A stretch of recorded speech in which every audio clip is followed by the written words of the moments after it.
महाराष्ट्राचं आराध्य दैवत पंढरीच्या पांडुरंगाला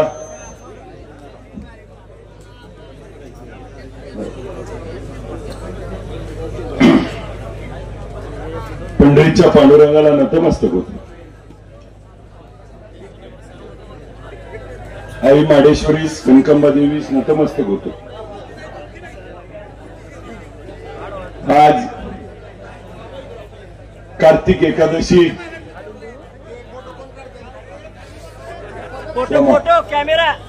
कार्तिक एकादशीच्या निमित्तानं सर्वांना एकादशीच्या शुभेच्छा देतो आणि या पंढरीच्या पांडुरंगाच्या नगरीत या परिसरात या भागात जिल्ह्यात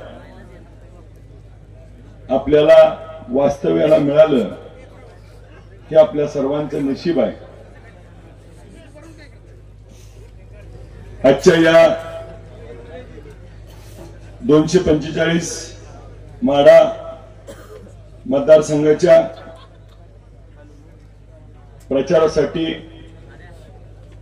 आज ज्यांनी आपल्याला मार्गदर्शन करायला आले होते ते महाराष्ट्राचा आवाज सिने अभिनेते संसदपटू छत्रपती संभाजी महाराजांची साक्षात्कार घडवणारे कुरनुरी कलाकार आमचे सहकारी मित्र खासदार अमोलजी कोल्हे साहेब, या कार्यक्रमासाठी उपस्थित असलेले ज्येष्ठ नेते विलास बाप्पा देशमुख, ज्यांनी आता कुळीमुळी काढली ते संजय बाबा कोकाटे, संजयजी पाटील घाटणेकर साहेब, विष्णुभाऊ बागल, नितीन बापू कापसे, बाबूतात्या सुर्वे, भारताबा शिंदे, शिवसेना तालुका अध्यक्ष मधुकरांना देशमुख, दिलीप नाना पूर्वत, राष्ट्रवादीचे काँग्रेस अध्यक्ष बाळासाहेबजी पाटील, शेतकरी संघटनेचे जिल्ह्याचे अध्यक्ष शिवाजी भाऊ पाटील, प्रशांतजी पाटील, सचिन पाटील, त्यांचे सर्व पदाधिकारी, काँग्रेसचे नेते नितीनजी नागणे साहेब, अशोक नाना शिंगटे, दिलीप नाना पूर्वत, पाटील सर, सुवर्णाताई शिवपूजे, आमच्या भगिनी ज्योतिताई कुलकर्णी, तानाजीराव नागटिळक, राष्ट्रवादी काँग्रेसचे कार्याध्यक्ष रवींद्र पाटील, राष्ट्रवादी काँग्रेसचे कार्याध्यक्ष संघटक सुधीराबा भोसले, विजयजी भगत सर, सूरज भैया देशमुख, संभाजी ब्रिगेडचे आमचे सहकारी मित्र सचिनजी जगताप साहेब, संतोषजी जांभरे, अतुलजी चव्हाण,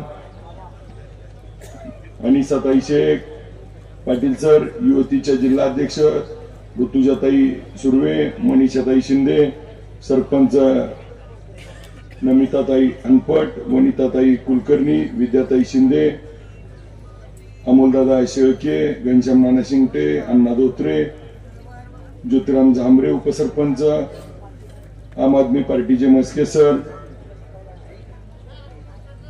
रघुनाथजी जाधव साहेब, जिरपे साहेब, सुभाष भाऊ गुळमे, सचिनजी शिंदे, शंकरजी धनंजयजी गुळमे, ऍडव्होकेट युवराजजी देशमुख, लक्ष्मणतात्या नलवडे, अशोकजी शिंगटे, राजू दायगुडे, शंकरजी खारे, ऍडव्होकेट संजयजी व्यवहारे, राजू शेटे, संजयजी खडके, समाधान गुंड, दिनकर माने, राजेश्री खारे, राजेशजी खारे, शंकर मदने, प्रवीणजी गुळमे, अर्जुनजी मामा शेटे, विठ्ठलजी गुळमे, ओंकार जाधव, संतोषजी धोत्रे मेंबर, शरदजी लोंढे, भागवतजी पलंगे, विजयजी नलवडे शिवसेना अध्यक्ष, सुनीलजी झिरपे, ओंकार झिरपे, युवराज देशमुख, समाधान गुंड, सर्वच उपस्थित, राजभैया, रवींद्र मुळे, पाटील सर, माऊली, आता सर्वच उपस्थित वडीलधारी ज्येष्ठ, माझ्या मायमाऊली भगिनी, सर्व जमलेले समोर बसलेले कर्कमवासीय, आपल्या भागातून आलेले सर्व विविध गावातून सरपंच, उपसरपंच, नेते मंडळी आणि पत्रकार बंधू, आज ज्यांचं आपण ऐकायला या ठिकाणी आलो होतो ते अमोलदादा कोल्हे साहेबांना, अमोलदादांना पुढं वेळेअभावी जायचं असल्यामुळं त्यांनी आपलं भाषण संपवून पुढच्या प्रवासाला त्या ठिकाणी गेले. या निवडणुकीमध्ये पवार साहेबांचं महाविकास आघाडीचं सरकार, उद्धवजी ठाकरे साहेबांचं काँग्रेस मित्र पक्षाचं सरकार आल्यानंतर पंचसूत्री काय असेल ती अमोलदादा कोल्हे साहेबांनी सांगितली. अमोलदादा कोल्हे साहेबांनी आपल्याला हे देखील सांगितलं की पुढच्या काळामध्ये या राज्यामध्ये महाविकास आघाडीचं सरकार आल्यानंतर मायबाऊलींचा सन्मान होईल, आरक्षणाच्या प्रश्नावरती तोडगा निघेल, युवकांना, शेतकऱ्यांना कर्जमाफी होईल, युवकांना स्टायफंड मिळेल आणि आरोग्याची सेवा 25 लाखापर्यंत मिळेल, महिन्याला 3,000 रुपये मायमाऊलीला मिळतील. या सगळ्या सोयी सुविधा महाविकास आघाडीचं आपलं सरकार आल्यानंतर मिळणार आहे, हे या माध्यमातून आपल्याला सगळ्याला सांगून त्यांनी संदेश दिला. हा संदेश पोचवत असताना मला काही गोष्टीवरती विशेष खुलासा करावा की गेल्या अनेक वर्षापासून महाराष्ट्रामध्ये आवडता जिल्हा पवार साहेबांचा म्हणून सोलापूर जिल्ह्याला ओळखलं जातं आणि मग सोलापूर जिल्ह्यामध्ये ज्यावेळेस नवीन रचना झाली तेव्हा देशाचे नेते पवार साहेब माढा मतदारसंघामध्ये लोकसभेला खासदार म्हणून निवडून आले आणि तेवढंच प्रेम या माढा मतदारसंघात झालं. पवार साहेबांनी या जिल्ह्यामध्ये विशेषतः माढा मतदारसंघामध्ये बाबा यांना गड राखायला दिला आणि आता हे गड मालकीच आहे म्हणून सांगायला लागले. त्यामुळं पवार साहेबांना पण आता ह्या गोष्टी लक्षात आल्यानंतर आता आपल्याला तो गड परत मिळवण्यासाठी आज अमोलदादांची स्वारी या ठिकाणी झाली होती आणि आता तो पवार साहेबांचा गड पुन्हा एकदा पवार साहेबांना मिळवून देण्यासाठी उद्याच्या 20 तारखेला तुतारी या चिन्हाच्या पुढचं बटन दाबून आपण पुन्हा एकदा पवार साहेबांचे हात बळकट करूया ही विनंती करत असताना आपल्याला मगाशी साहेबांनी बोलताना सांगितलं की आपल्या भागाच्या समस्यावरती आपण मुद्द्यावरती बोललं पाहिजे. मी निवडणुकीमध्ये पहिल्या दिवशीपासून त्यांना मुद्द्यावर आणण्याचा प्रयत्न करतोय, परंतु ते मुद्दा सोडून दुसरीकडेच बोलतायत. आज आपला एक जिव्हाळ्याचा प्रश्न आहे. आपण जर विचार केला, हा आपला समोरचा रस्ता, हा उत्तरेकडनं दक्षिणेला जोडणारा हा रस्ता, ह्या रस्त्याला तुम्ही नगरकडनं येताना बघा करमाळ्यापर्यंत फोरले नाही. करमाळ्याच्या पुढे आल्यावर हा टेंभुर्णीपासून पंढरपूर आणि मंगळवेढ्यापर्यंत जाईपर्यंत फक्त 2 लेन आहे. मग या मार्गाने निवृत्ती महाराजाची, एकनाथ महाराजाची, जनार्दन स्वामी महाराजांची, निळोबा राजाची, संत मुक्ताईची, शनेश्वर संतांची, कैकाडे महाराजाची अशा अनेक पालख्या ह्या रस्त्याने जातात आणि या रस्त्यावरती जात असताना करकमला मुक्कामी असतात. मग ज्यावेळेस सगळे महामार्ग हे 4 पदरी बाबा झाले आणि हा महामार्ग महागापर्यंत 4 पदरी आहे, पुढेपर्यंत 4 पदरी आहे, मधीच तेवढा नाही. हा कुठं नाही, करमाळा हद्दीत आणि माड्याच्या हद्दीत. हा जर 4 लेन उद्या झाला तर विचार करा आपल्या भागात त्या ठिकाणी किती जणाला त्या ठिकाणी पैसे शेतकऱ्याला मिळतील. आता पाचपट बाबा पैसे द्यायला लागलीत, शेतकरी माझी जमीन घ्या म्हणून मागायला लागले. हे 4 लेन झालं तर या रस्त्याला पंप चालतील, हॉटेल चालतील, रहदारी वाढेल, अपघाताचं प्रमाण कमी होईल आणि आपले गावं मुख्य प्रवाहात त्या ठिकाणी येतील.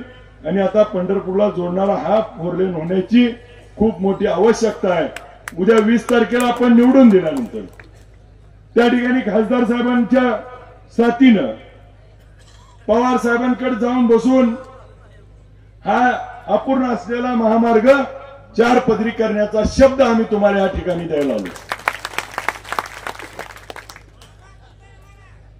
रामकृष्ण हरी. आयला शेतीतल्या माणसाला पण कळ नाही अजून, याला पण कळायला लागलं.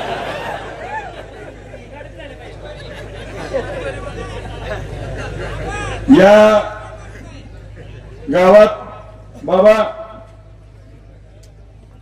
पंढरपूर तालुक्यातलं सगळ्यात मोठं गाव म्हणून करकमला ओळखलं जातं. ही करकम नगर परिषद व्हावी हा गेले कित्येक वर्षाचा विषय. गेल्या 10 वर्षात आमदारांनी त्या ठिकाणी तो प्रस्ताव थांबवला असं आमच्या कानावर वारंवार येतो. परंतु जर नगर परिषद झाली तर मी आपल्याला खात्रीने सांगतो, करकम असेल, टेंभुर्णी असेल, मोडलीम असेल, ह्या नगर परिषदा करून उद्याच्या काळामध्ये महाविकास आघाडीच्या सरकारमधून त्या ठिकाणी 200 कोटीचा निधी आणून आपल्या भागाचा सर्वांगीण ह्या शहराचा विकास करणे येईल. आज पंढरपूरच्या अलीकडच्या बाजूला ह्या बाजूला अप्पर तहसील कित्येक वर्षाची मागणी आहे. मग सब रजिस्टर ऑफिस पंढरपूरला 2 आहेत, परंतु पंढरपूरला ह्या आणि त्याच बाजूला आहेत. परंतु ते जर या बाजूला आलं तर ह्या भागातल्या शेतकऱ्याला आणि इथल्या लोकांना रोजगार निर्मिती होईल आणि ते पुढच्या काळामध्ये आपल्याला करायचं. माढा मतदारसंघामध्ये माढ्यामध्ये प्यायला पाणी 10 दिवसातनी एकदा येते आणि करकमला देखील आज देखील 9 कोटीची योजना किती कोटीवर गेली बघत सर? 38 कोटीवर गेली. पण अजून पाणी आलं का हो? म्हणजे बाबा किती कमिशन, किती बिलन, किती वाढीव टेंडर.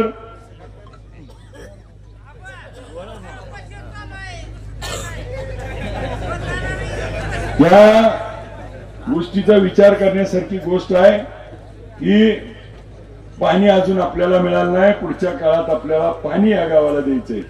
मग पिण्याचं पाणी देत असताना मगाशी साहेबांनी सांगितलं शिवकालीन तलाव आहे.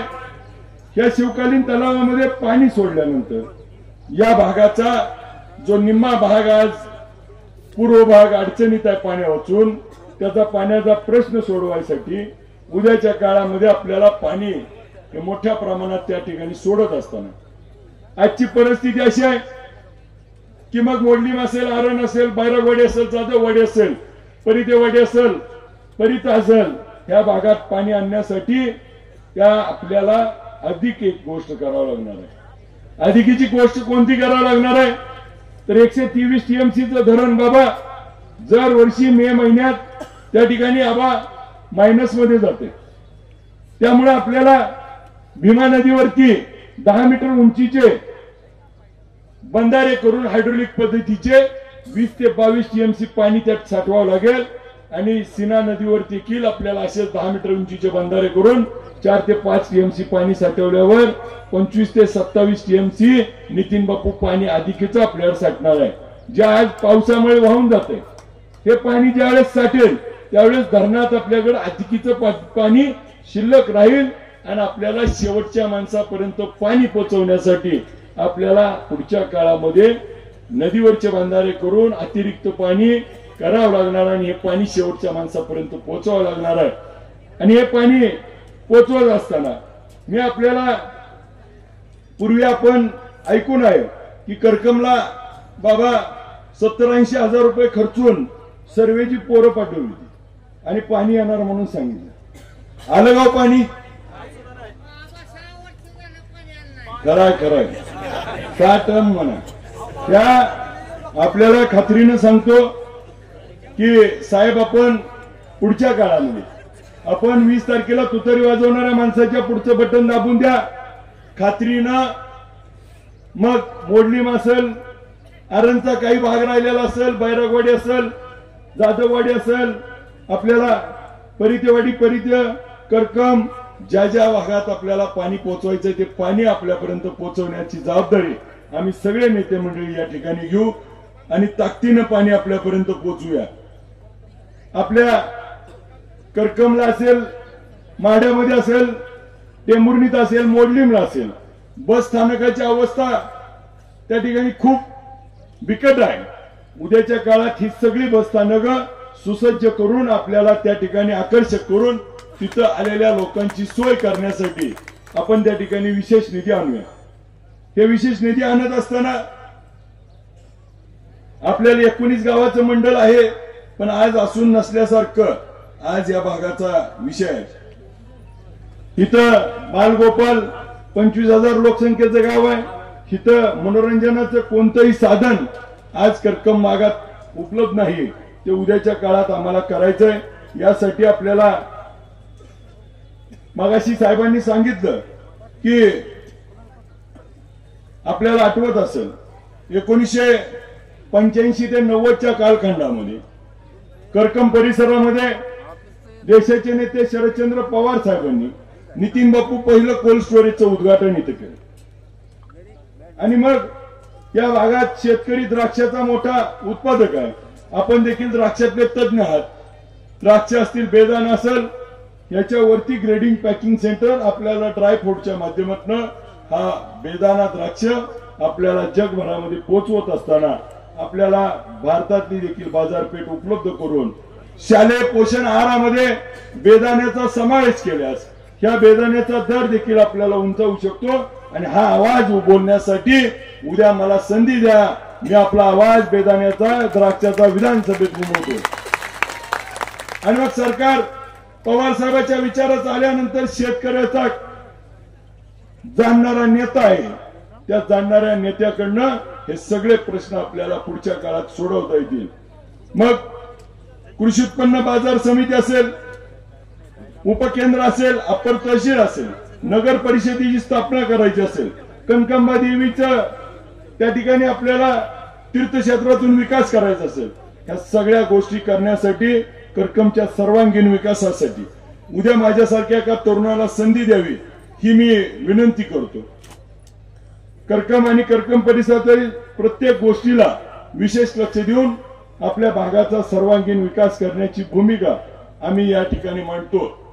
आज शेतकरी संघटनेनं पाठिंबा दिला. बाबा, मी शेतकरी संघटनेच्या पाठिंबा घेत असताना त्यांनी 2825 ते 3000 आणि 3500 भावाची कोंडी फोडली म्हणून त्या ठिकाणी ते आपल्या सोबत येत आहेत. विठ्ठल कारखान्याच्या निवडणुकीवेळी असा शब्द दिला होता स्टेजवरून की तुम्ही समोरच्या लोकांबरोबर न जाता माझ्या सोबत या, तुम्हाला परत ऊस दरासाठी आंदोलन करू देत नाही. गेल्या 3 वर्षात कुणाचं टायर फोडलं का? कुठं रस्ता रोको झाला का? कुठं उपोषण करावं लागलं का शेतकरी संघटनेला? कुठं गुन्हा नोंद झाला का तुमच्यावरती? आणि 3 वर्षात यांच्या अपेक्षेपेक्षा जास्त भाव वाढवून देण्याची भूमिका त्या ठिकाणी आपण घेतली. केळी असेल, द्राक्ष असतील, डाळिंब असेल, बेदाणा असेल, आपल्या भागात पेरूचं प्रमाण वाढलंय, बोर आहे, टोमॅटो आहे, आज आपल्या इथं कांद्याचं प्रमाण वाढलंय. या सर्व शेतीमालाला भविष्य काळात जर वाट मोकळी करायची असेल तर पवार साहेबांचे हात आता आपल्याला बळकट करावे लागणार आहेत आणि ते हात बळकट करण्यासाठी उद्याच्या निवडणुकीमध्ये आपल्याला तुतारी वाजवणाऱ्या माणसाच्या पुढचं बटन दाबून निवडून द्यायचंय. ज्योतिताई, परवा मी आपल्याला आठवत असेल आपण देखील स्टेजवरती होता. ताई, त्या दिवशी मी उपळाईच्या सभेमध्ये भाषणामध्ये म्हणलो की छत्रपती शिवाजी महाराजांच्या एका प्रसंगाचा उतारा देत त्या ठिकाणी सांगितलं होतं की गोलकोंड्याला गेल्यानंतर हत्ती दौलत दाखवत असताना छत्रपती शिवाजी महाराजांना विचारलं तुमच्याकडे काय आहे. त्यावेळेस महाराज म्हणले माझ्याकडे हत्तीसारखी माणसं आहेत. आणि त्यावेळी जो सांगितलं आहे आणि त्यानंतर बोलता बोलता बाबा मी काय म्हणलो की मला पवार साहेबांनी सांगितलं की आता तिथं जाऊन माड्यात समोरच्या उमेदवाराची सोंड काढून. आता मला हे कळत नाही ही म्हणल्यामुळं माझा काय गुन्हा झाला का ताई. आता ताईंचं कुंकू पुसलं हा गुन्हा नाही आणि मी सोंड काढतो म्हणलं तर गुन्हा झाला.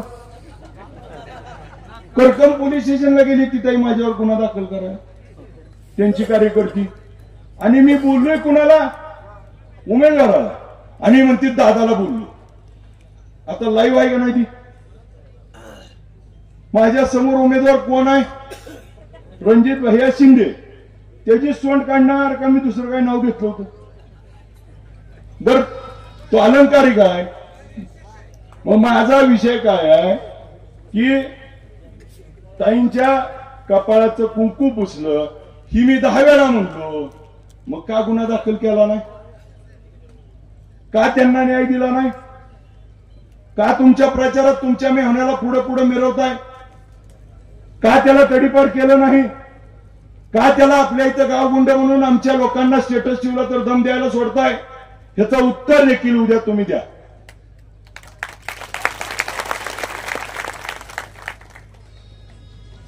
ही निवडणूक नुसती आमदार बदलायची नाही. ही निवडणूक ताईच्या कुंकाचा बदला घ्यायची आहे. उद्याचा आमदार अभिजित पाटील नसून ज्योतिताई कुलकर्णी आहे. उद्याचा आमदार संजय बाबा कोकाटे असतील, भारताबा शिंदे असतील, संजय पाटील घाटणेकर असतील, आमचे भाऊ बाळासाहेब भाऊ असतील, नितीन बापू कापसे असतील, संघटनेचे अध्यक्ष पदाधिकारी असतील, व्यासपीठावर बसलेले सगळे, समोर बसलेले सगळेजण त्या ठिकाणी आमदार म्हणून तुम्ही असाल. हा लढा आता एका वेगळ्या उंचीवर गेलाय. हा लढा आता त्या ठिकाणी 2 ह्याच्यातला राहिला नाही. मी बोलतोय बाबा उमेदवाराच्या सोंडेच आणि ती सांगते ती केस करायला गेली की दादांवर आम्ही असं बोललो गुन्हा दाखल करा. इथं एक गोष्ट सांगतो. आता तुम्ही विचार करा परीक्षा विधानसभा म्हणजे परीक्षा जाईल. 20 तारखेला परीक्षा आहे 23 तारखेला निकाल आहे. आता मी काय करतोय मी रात्रीभर अभ्यास करतोय दिवसभर करतोय सगळ्याच्या बीटी घेतोय आणि मी पेपर सोडवतोय. प्रश्न उत्तर मग करकमच्या पाण्याचं काय करायचं नदीच्या पाण्याचं काय करायचं उपसा सिंचनला पाणी कसं जास्त द्यायचं शेतकऱ्याला भाव कसा द्यायचा मी सगळ्या प्रश्नाची उत्तरं सोडवायला लागलोय. आणि समोरच्या बाजूला काय झालंय बघा रणजित बाहेर झोपले तोंडात लॉलीपॉप घेऊन दादा सोडवायला लागले. बरोबर आहे की नाही. तर रणजित बाईच्या हातात लॉलीपॉप आहे आणि हे दादा प्रश्न सोडवायला लागले. चुकीचं आहे का. उमेदवार कोण आहे रणजित भाई. बोल ना बाबा.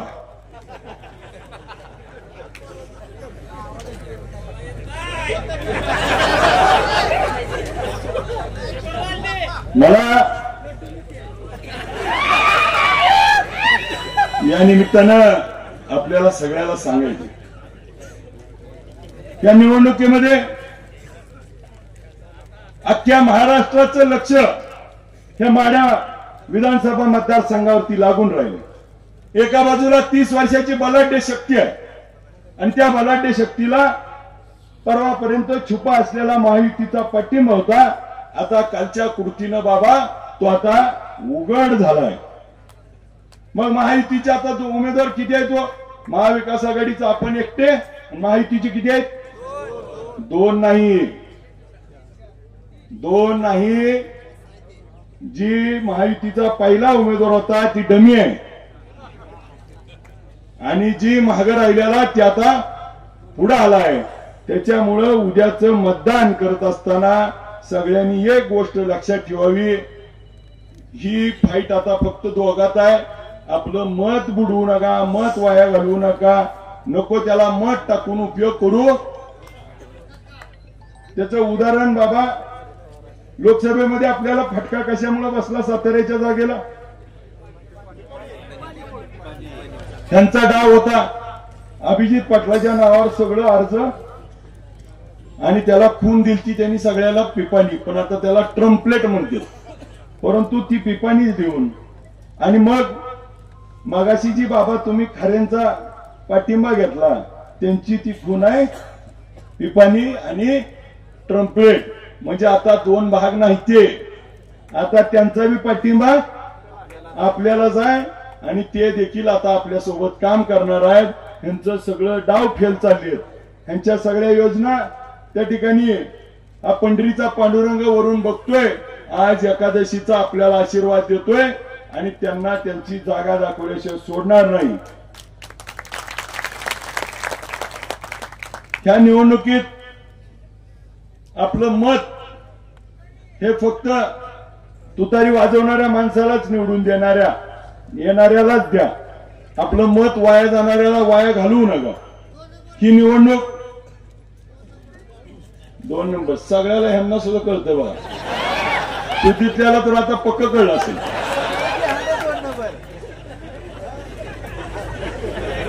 त्यामुळं पाणी टाकू नये.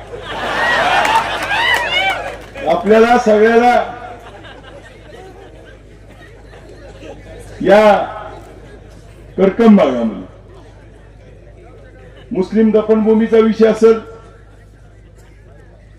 इंदिरा रहिवासीचा लोकांचा वसाहतीचा प्रश्न असेल, आज जे म्हणून प्रश्न आहेत ते सगळे प्रश्न उद्या आपल्याला सोडवण्याची संधी उद्याच्या निवडणुकीत निवडून देऊन आपण द्यावी. आता मगाशी बाबा भाऊ सगळी म्हणली, आबा पण म्हणले की 78 गावात लीड येणार आहे, आणि तिकडं सांगते ती 42 गावात यांचं काय खरं नाही. मी आपल्याला बाबा खात्रीनं सांगतो की 42 गावची जनता मला कधीही पोरकं पाडणार नाही.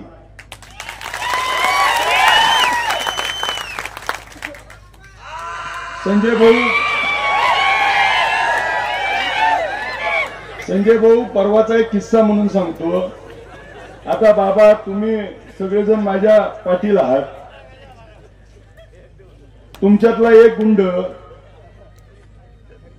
पटवर्धन कुर्लीच्या सभेत आला, आणि तो काय म्हणला की 42 गावातल्या लोकांना सांभाळून तुम्ही इकडचं सांभाळा, 78 गावात अभिजित पाटलाला फिरू देत नाही.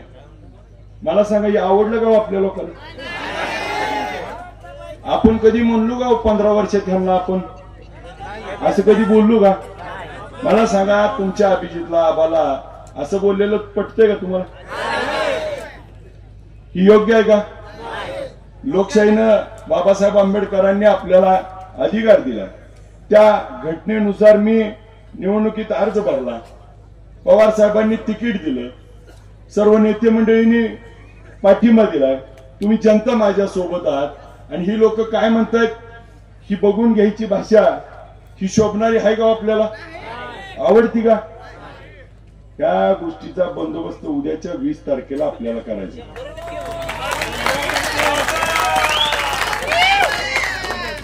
आज 15 वर्षात बाबा, आता तुम्हाला सुद्धा आम्ही माफीच मागायला लागेल, कारण 19च्या निवडणुकीत बाबा आमच्याकडनं पण गावात संपर्क न झाल्यामुळं त्यांना 2275 मतं गेली ती ती. आणि मग मला सांगा, एवढी मतं पडली आणि त्याचा उपकार तुम्ही मला फिरू देत नाही 78 गावात म्हणून फेडताय. या 42 गावाने 36,000चं लीड तुम्हाला दिलं, आणि इकडचा एखादा उभा राहिला तर तुम्ही काय म्हणताय, फिरू देत नाही. मगाशी भारताबाईंनी सांगितलं की ती कुठल्या माझं गाव, आपलं गाव देगाव ह्या मतदारसंघात आहे. मतदार आहे. 78 गावात त्यांचं गाव आहे गाव आत्ताचं, त्यांचं गाव कुठं आहे? तीच उपरी आहे ती, आणि आपल्याला म्हणते ती. मला या निमित्तानं हेच सांगायचंय, डॉक्टर बाबासाहेब आंबेडकरांनी घटनेनं दिलेला अधिकार आहे. महात्मा ज्योतिबा फुलेंनी, सावित्रीमाईंनी, अण्णाभाऊ साठे असतील, अहिल्यादेवी होळकर असतील, छत्रपती संभाजी महाराज, छत्रपती शिवाजी महाराजांनी आपल्याला लढायचं शिकवलं, आणि त्या महापुरुषाच्या विचारावरती आपण उद्याचा लढा उभा केलाय. त्या लढ्याला आपल्या भागातनं प्रचंड असा प्रतिसाद मिळून उद्याची निवडणूक मतमोजणीच्या दिवशी आपल्या 42 गावाला, बाबा खात्रीनं सांगतो, इथं 42 गावातल्या कुणाच्या बी गावात कुणाकडे बी जाऊन बघा, 100, 200, 500 जणांच्या घरोघरी माझा स्वतःचा वैयक्तिक संपर्क आहे. मी जातो, येतो, बसतो, सुखादुःखात असतो का नाही? त्या ठिकाणी 78 गावात, त्या ठिकाणी भारताबाई एक बी गाव कमी पडणार नाही. तसं 42 गावात एक बी गाव असं नसणार आहे की त्या ठिकाणी 100-500च्या आत लीड आहे. त्यामुळं काल 14 गावात दौरा झाला. 14 गावात त्या ठिकाणी सर्व मोहिते पाटील कुटुंब स्वतः जातीनं त्या ठिकाणी निवडणुकीमध्ये प्रचार हिरिरीनं भाग घेतलाय, आणि 14 गावात खासदार धैर्यशील मोहिते पाटलांना जेवढं लीड आलं त्यापेक्षा जास्त लीड देण्याची त्यांनी शब्द दिलाय. तसंच आपल्या 42 गावात आणि आपल्या भागातल्या लोकांनी उद्याच्या निवडणुकीत आपल्याला माड्याच्या सभेत आठवतंय का, मी बोललो होतो. त्यांनी मला ज्या पद्धतीनं बोलले की बाप जिवंत आहे म्हणून अशा पद्धतीची टीका करून माझ्यासारख्याला पोरक करण्याचं काम केलं. परंतु मला खात्री आहे माझी 42 गावातली वडीलधारी मंडळी माझ्या बाप रूपी आशीर्वाद म्हणून मागे उभा राहील, आणि उद्याच्या 20 तारखेला मतदानातून 23 तारखेला दाखवून देईल ही पोरक नाही, अख्खा तालुका ह्याच्या मागे आहे. त्या निवडणुकीत अभिजित पाटलाची ही निवडणूक राहिली नाही. ही निवडणूक त्या ठिकाणी पवार साहेबांना चॅलेंज करणाऱ्या माणसाची आहे, ज्यांनी पवार साहेबाला मेहरबानी आहे का अशा पद्धतीचं बोलून पवार साहेबांनी नाही दिली तिकीट तर आम्ही अपक्ष उभारून निवडून येऊन देतो, दाखवतो असं चॅलेंज करणारी ही पवार साहेबाला चॅलेंज करणारी निवडणूक आहे. जयंत पाटील साहेबांना त्या दिवशी देखील बोललो, आपल्याला देखील माहिती आहे की नाद कुणाचा पण करा पण पवार साहेबाचा तेवढा. आता त्यांनी नाद कुणाचा केलाय, आता पवार साहेब 17 तारखेला टेंभुर्णीला येऊन यांचा कार्यक्रम करणार आहेत. त्यामुळं आपण सगळ्यांनी ह्या निवडणुकीचं नाव बघू नका. 2 नंबरला नाव काय आहे माहितीये का, नीट गेल्यावर वाचा. 2 नंबरला नाव लिहिलेलं असणार आहे शरदचंद्र पवार साहेब, तुतारी वाजवणारा माणूस. उद्याचं मतदान हे शरदचंद्र पवार साहेबांना करायचंय. उद्याचं मतदान हे या जिल्ह्याच्या अस्मितेला करायचंय. मोठ्या दादांना त्या ठिकाणी ज्यांनी त्रास दिला त्याच्यासाठी करायचंय. उद्याचं मतदान इथं बसलेल्या प्रत्येक नेते मंडळीला त्रास झालाय यासाठी करायचंय. उद्याचं मतदान हे आपल्याला परिवर्तनाचं करायचंय. उद्याचं मतदान आपल्यावरती झालेल्या अन्यायावरती करायचंय.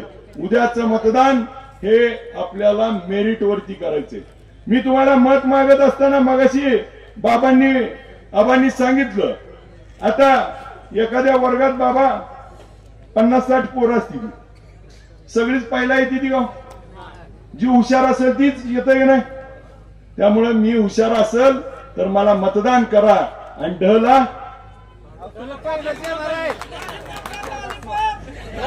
मागच्या उद्याचं मतदान तुतारीय कशाच्या बघा बघा किती लवकर लोकांना कळलं पेपर सोडवलेला कॉप्या सुद्धा यायला लागल्या लगेच वर पोचल्या. म्हणजे आता जनता साधनही हुशार आहे. आता गणेश तुझंच सगळं सोडवायचं थांब जरा. आता ह्याची माझी सुद्धा ओळख आहे. माझा विचार करा माहिती तालुक्यात पुणे राहिली ओळखायची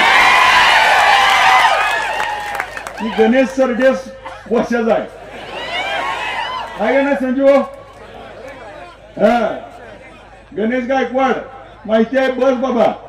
आता सांगायचा उद्देश काय माहितीये का बाबा, इतकी लोक आजच्या तारखेला बाबा दुसरा एक विषय सुरू आहे भयानक मोठ्या प्रमाणात. संजय भाऊ पूर्वी 50 खोके एकदम ओके म्हणायची, आता 100 खोके चालू झाले 200. त्याच्यामुळं त्यांना आता असं वाटतंय, त्यांना असं वाटायला लागले काही नेते मंडळी वेगळ्या विचारानं काही भूमिका घेत आहेत, परंतु त्याच्याबद्दल जनमानसातली भावना आज त्या ठिकाणी चुकीची बाबा निर्माण केली जाते. त्यांनी कशासाठी काय निर्णय घेतला माहित नाही, परंतु लोकांमध्ये जनभावना मात्र वेगळ्या दिशेने चालली आहे. आज लोक स्वाभिमानी आहेत. जरी नेते कोण कुठे गेले तर पैशावरती ही जनता विकली जाणार नाही. ही जनता स्वाभिमानी आहे. उद्याच्या निवडणुकीत शरदचंद्र पवार साहेबांचे हात बळकट करण्यासाठी ही जनता तुतारी वाजवणाऱ्या माणसाच्या पुढचं बटन दाबून निवडून देईल एवढी विनंती करतो. मला एक संधी द्या आपला एक मुलगा म्हणून, आणि थांबतो. जय हिंद जय महाराष्ट्र.